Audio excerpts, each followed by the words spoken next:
I'll try to make this as quick as possible. So I go to a school that's not segregated, and in my city there's no option, there's no segregation school.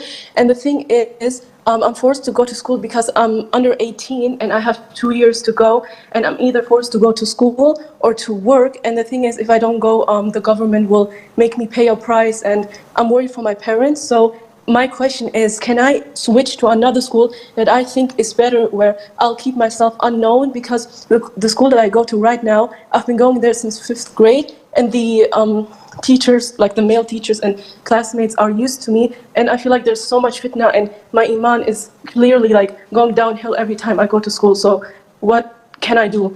First of all, we've said this so many times, and I know this does not go well down the throats of so many disbelievers or hypocrite Muslims who claim to be Muslims, and they use this flag every now and then to gain political gains. I've said this many times. Muslims, their priority is their Islam, not their nationality, not their country, not their loyalty to the government. Otherwise, they won't be real Muslims. Me and you, we're loyal to our religion, which means that we're driven by whatever Allah the Almighty tells us to do, and the Sunnah of the Prophet alayhi salatu wasalam. This is a given. It's not rocket science. It's not something that, let me think, what should I do? No, it's either heaven or hell.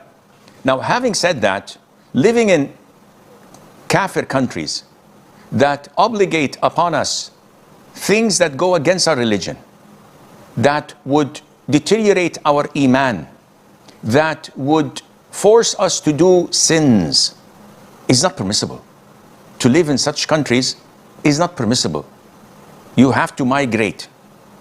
Sheikh, it's not possible for every person to migrate. Some are too young, some have no job or experience, some live on government benefits. This is true, and this is why Allah says, فَاتَّقُوا اللَّهَ مَا اسْتَطَعْتُمْ.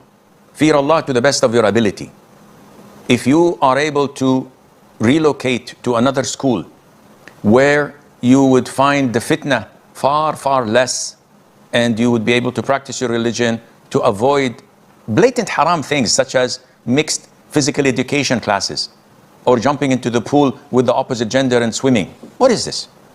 This is education? I don't want my kids to be faced with such indecent actions. I'd like to give them homeschooling. Oh, you do homeschooling, we're going to fine you, we're going to put you in jail, we're going to take your children and give them to Christian families. Is this democracy? Is this even human? Who can prosecute us? Who can challenge us? Nobody. Then it's your fault.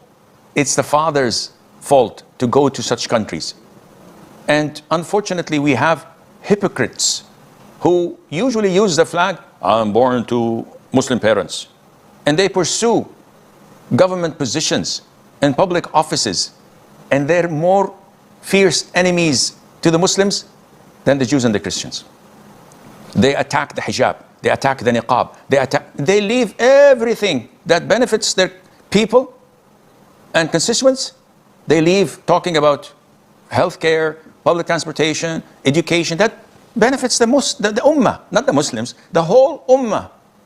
And they focus on their Muslim brothers and sisters claiming they're Muslims, and they have nothing to relate them to Islam except the ID card.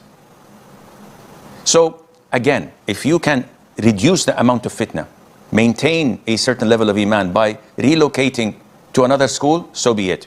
Better more, if you can travel to another country where in Europe they allow you to wear the hijab and the niqab and to study in segregated school and to practice your Islam, so be it. That's much, much better than what you're doing. And if not, then try your level best to migrate to a Muslim country. And may Allah be in the help and assistance of all the Muslims living in such conditions. Assalamu alaikum, Sheikh. Alaikum assalam wa rahmatullah. Sheikh, my wife is 30 years old and we have just married 3 years ago. We have one child. After marriage, after 4 or 5 months, I have realized that my wife is mentally immature. She cannot do household work, she cannot pray properly, she cannot recite properly. What should I do now, Sheikh? Wallahi, this is your preference. A real man tries his level best to cater for his wife's deficiencies, flaws, and shortcomings by trying to teach her, coach her, improve her character little by little.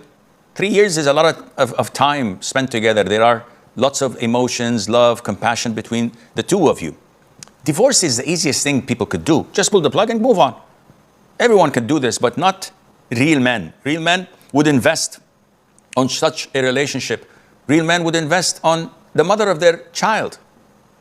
Unless they reach a dead end and there's nowhere to move on or to fix what's need to be fixed, then that's a different story.